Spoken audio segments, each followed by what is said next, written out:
നല്ലൊരു ജീവിതം ഈ ഭൂമിയിൽ കെട്ടിപ്പടുക്കാനാണ് നമ്മുടെ എല്ലാ കഷ്ടപ്പാടുകളും.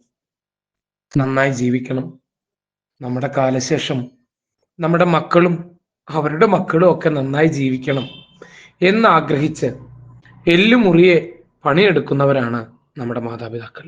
ജീവിതം സന്തോഷപരമായി മുന്നോട്ട് കൊണ്ടുപോകാനാണ് ഈ സങ്കടങ്ങളൊക്കെ നമ്മൾ സഹിക്കുന്നത്. പലപ്പോഴും നമ്മുടെയൊക്കെ ജീവിതത്തിന് അടിസ്ഥാനമായി മാറുന്നത് പണമോ ബന്ധങ്ങളോ ആരോഗ്യമോ സ്വത്തോ ഒക്കെ ആവാം. വേദപുസ്തകത്തിലെ ഒരു ജീവിതത്തെ നമുക്കൊന്ന് പരിചയപ്പെടാം.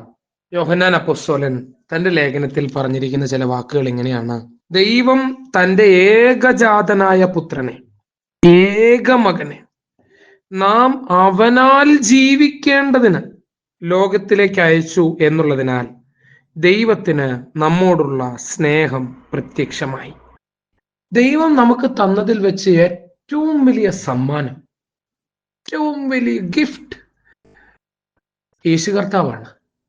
അതിലും വലിയൊരു സമ്മാനം നമുക്ക് തരാനില്ല. അതിലും വലിയൊരു നന്മ ഇനി നമുക്ക് ലഭിക്കാനില്ല.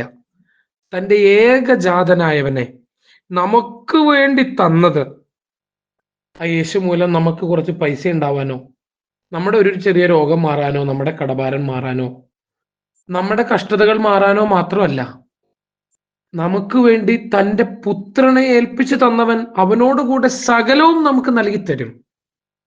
പക്ഷെ അതിനപ്പുറത്ത് സ്വന്തം പുത്രനെ യാഗമാക്കി തന്നതിന്റെ പിന്നിൽ ഒരു വലിയ ഉദ്ദേശമുണ്ട്. അത് മറ്റൊന്നുമല്ല, നാം അവനാൽ ജീവിക്കേണ്ടതിന് ആണ്. ദൈവത്താൽ ജീവിക്കുക, ദൈവത്താൽ ജീവിക്കുക, കർത്താവിൽ ജീവിക്കുക, കർത്താവിലൂടെ ജീവിക്കുക, കർത്താവിന്റെ സ്നേഹത്തിൽ ജീവിക്കുക. മരിച്ചവനാണ് ജീവിക്കേണ്ടത്. മനുഷ്യകുലം എപ്പോഴാണ് മരിച്ചത്? ഏദൻ തോട്ടത്തിൽ പാപം കടന്നു വന്നപ്പോൾ തന്നെ മരണവും വ്യാപരിച്ചതാണ്. മരണമില്ലാത്തവൻ മർത്യനായി, മരണമുള്ളവനായി. പാപം അവനെ മരണമുള്ളവനാക്കി മാറ്റി.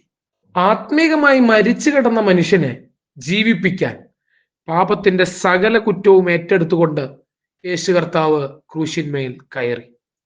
അവസാനത്തെ തുള്ളി രക്തവും ഊറ്റിത്തന്നുകൊണ്ട് യേശു കർത്താവ് ആ കാൽവറിയുടെ മലമുകളിൽ ഇങ്ങനെ ഉറക്കെ വിളിച്ചു പറഞ്ഞു: നിവർത്തിയായി.